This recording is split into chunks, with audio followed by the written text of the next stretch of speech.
You know, it could be things like going for a walk, you know, go out and do 10 breaths outside, jump up and down on a trampoline, you know, lots of different things that could be used to support that they might not be aware of, or at the time they might not think, because they're in a different, you know, they're not in the mindset to think, how can I support my daughter through this challenging time that she's experiencing? So my daughter's my why.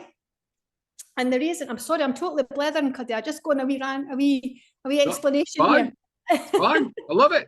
So the reason it's called Happy Thought Squad is because when my two were wee, we used to put them, when we put them to their beds, we would touch foreheads, close our eyes, count to 10, and I would say, right, think happy thoughts. So we'd shut our eyes, count to 10, and think happy things from that day.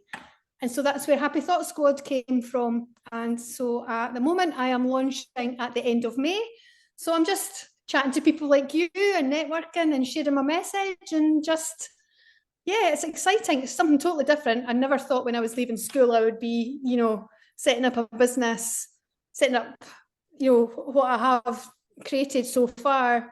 I'm really quite excited by it, and the feedback that I'm getting has been great. I've had testers in my primary. I've got 2 boxes. I've got a primary box aged for 7 to 12, and I've got a teenage box aged for 13 to 16. So the feedback's been quite positive.